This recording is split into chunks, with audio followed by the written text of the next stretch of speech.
Well, this is my daily driver, and as you can see, the back end is really squatted. Now you guys might say it's because I have all this stuff in the back of there, and that's probably right, but I think the springs are completely worn out. I have tools that I keep in here all the time, and I've recently installed this trailer hitch, and the front kind of feels like crap too, but what we're going to be doing is we're going to be putting new struts inside this car today. Now, these are not Camry struts. I went to Rock Auto, priced them out. They was really cheap, but the shipping killed me. Ended up buying from Auto Shack, 350 bucks, all 4 struts delivered to my house. So, I didn't buy Camry. I looked up 4-cylinder Camry, I looked up V6 Camry, and I looked up Avalons.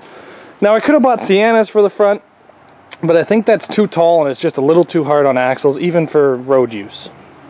So what we're going to do is we're going to put Avalons in it. Now I think they're going to fit no problem, but I really don't see an issue. I've done Toyota Avalons and Camrys before, and everything seems to be interchangeable because I always forget what I take parts out of and they just kind of go into the next car, no problem. But yeah, so we have Avalon V6 struts for the front, so I'm hoping for like maybe an 1.5 inch lift in the front, and I have Avalon new springs in the back, so I'm actually hoping for like a 3-inch lift because I'm pretty sure these springs are cooked. But the main reason why I wanted to go with heavier duty suspension in this thing is because I'm going to be towing a trailer all winter this winter. Let's go check out the trailer. So this is my snowmobile trailer, and I'm going to be towing my snowmobile with it. We went through this here. We put all new LED lights on it. We have a giant light bar that's hooked up to a toggle switch so I can turn it on and off to help me load the sled.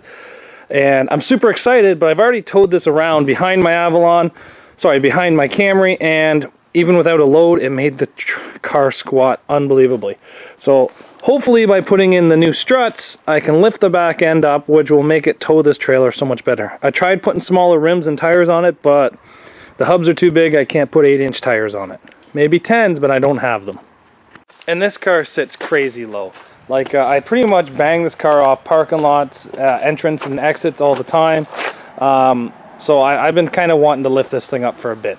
So let's go see all the parts. Now I bought all the struts from Auto Shack, which is a Canadian company, and I bought all the sway bar links from an American company, Rock Auto, because these were cheap and the shipping was peanuts. Now I could probably take the time and not have to actually cut these, but from my experience with Toyotas, every time you try to take these things apart and not damage them, you don't. So all I'm going to do is just cut them. I'm going to cut every single one. I got 2 for the back, 2 for the front, and we're done. So let's get this thing inside the shop and up on the hoist. Now we do have to rip out some of the interior to get at the bolt back here, but that's easy. It's just this one here. We got to pull out the seat and all that other stuff, so I got to take out my garbage that's in here pretty much. So let's get going. So I figured I'd do a little bit before or after. I am changing the tires on this car, but they're the exact same size. So I have 26 inches and 25 inches. So we're going to put the new struts into it and then see how far it goes. Now you guys know how easy changing struts out, but I'll go through it with you. So here we are looking at a Toyota strut again. What we've already undid is the 12mm bolt holding the brake lines on.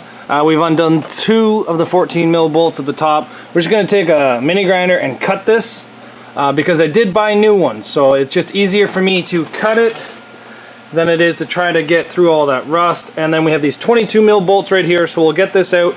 And then once we get it out, we'll cut it down there as well. That one there might be a little bit difficult.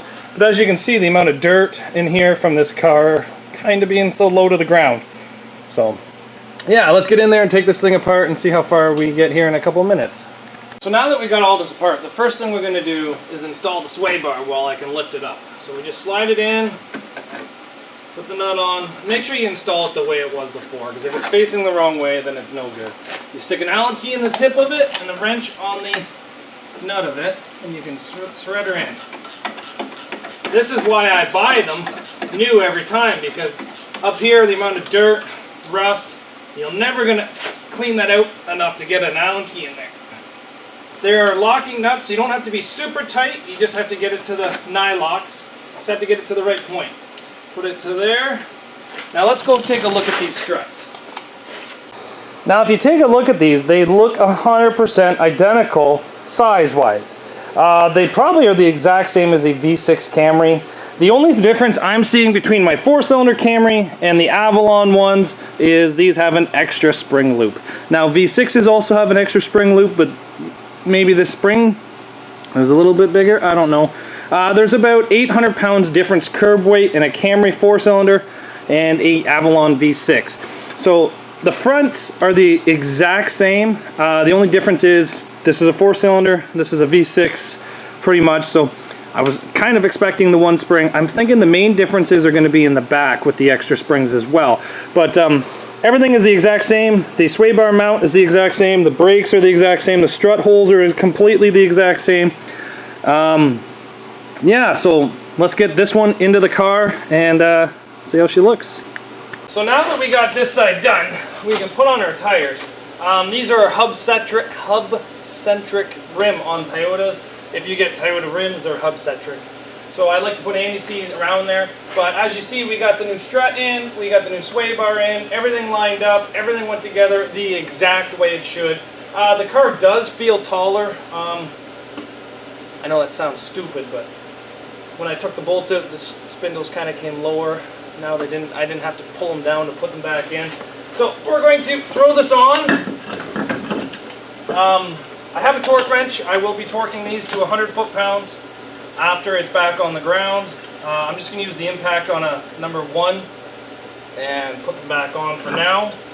But then we'll be moving to the back. These are my snow tires. They're the exact same size of tire I took off. I'm not going to gain any extra height from them. I don't even know the PSI in them, so they might even be flat. But we'll pump them up to 36 PSI and we'll torque this down. We'll impact this down and then we'll torque it down when it's on the ground. And there we go. Now we can move to the back and we can get the back of the car going. We have to take out a little bit of an interior pieces to do the rear struts, but I'm not too worried. These are on there now. Let's move to the back. Pretty much going to do this side, well, the back, the exact same as we've done the front. We're going to undo the brake lines.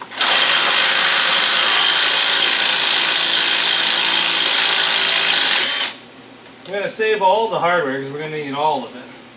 But we're going to undo the brake lines, we're going to cut the sway bar, we're going to pull out the 2 bolts holding the strut in at the bottom, but then we have to take apart a little bit of the interior to get at the top of the strut because, you know guys, there's rear seats in these cars. So, yeah, we're just going to start here and finish up there soon.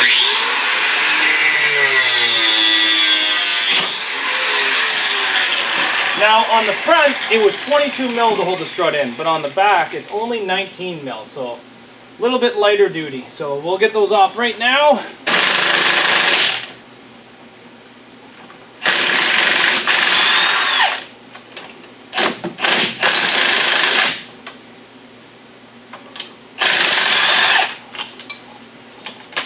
Now you want to be a bit careful back here because of the brake line situation. I have a brass hammer, just to kind of give it a little bit of a smack.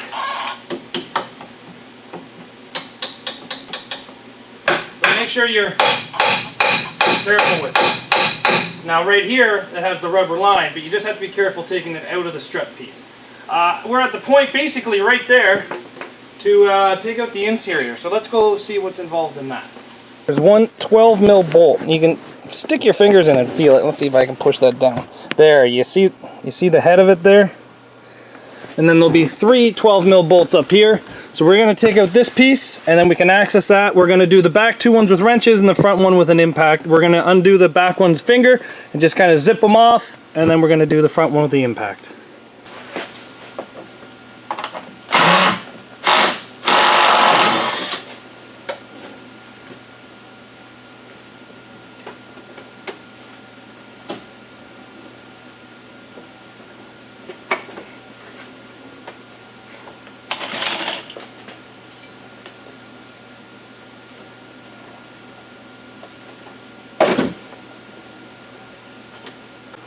So that really didn't take us that long. Just a little difficult to get your fingers in there and do those. But we got the new one and the old one on the ground. And the main difference between the two is the amount of springs. Everything is the same. Like the bottom body height's the same, and the upper ones are the same, it's just the spring. So you're talking 1, 2, 3, 4, 5, 6, 7, 8. 1, 2, 3, 4, 5, 6, 7. So you're talking an extra row of springs in the Avalon, which I'm hoping will make towing that trailer a breeze. We're just going to throw these into the car, put everything back together, and then we're going to have to do the other side. So we're almost done, but we're not done. We're almost done, but not done. I'm going to say I've maybe been out here an hour and a half so far, and I'm almost done the entire job, so it isn't even that big of a deal. So we'll get these in there, we'll get this car sitting on the ground, and then we'll get some new measurements and see how much taller this is. We were 26 in the front and 25 in the back, and still have all my tools in the back, so we'll see how much height we actually get. Well, we have all 4 corners done on this, and it is tall. I'm just getting the measuring tape. So I'm just getting the measuring tape ready. We were 26 here before, and now we're 27.5. So you're talking 1.5 inches in the front, and those tires look low on air pressure. So I'll be checking that.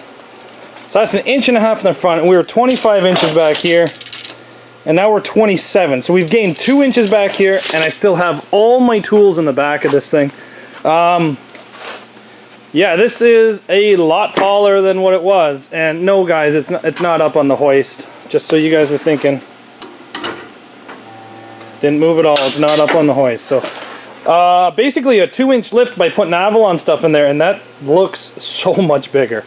But yeah, I'm overly happy. We got all the interior back together, and yeah, now maybe I have some ground clearance, maybe I'll tow the trailer a little bit better this winter.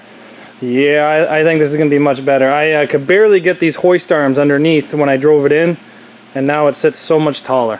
But before I take this thing outside and expose it to winter again, I want to check the fluids, like the engine oil and the transmission oil, stuff like that. So let's check the engine oil. Yeah, it's got oil. That's good enough for me. It's just a Toyota, don't worry about it. Transmission, I bet you is fine. But yeah, we're overly happy about this, and we're pretty much done. That took us 2 hours to do all 4 struts, and we took our time. That's new sway bar links and everything. We've even retorqued all the lug nuts there with my torque wrench. 100 foot-pounds, bud, and we're heading out. So now this winter I'll be cruising around on a nice lifted Toyota with snow tires and Solera seats to ride around in comfort and style. So thanks everybody for watching. I got a little bit of a lift kit, and hopefully it hauls the trailer a lot better. It's already handling my tools a lot better in the back, so I'm pretty happy already. Thanks for watching everybody. We'll see you back here tomorrow on Zach's Workshop. Do you guys want your chance to win this for free? Follow the little tab here at the top. All you have to do is click the link, comment on the video, make sure you're subscribed, and it is 100% free to enter. Giving this away on December 20th, so make sure you guys click the link, leave a comment, and you're entered for free to win this Demolition Derby Figure 8 Circuit Racing toy. Take care, guys. See you back here tomorrow.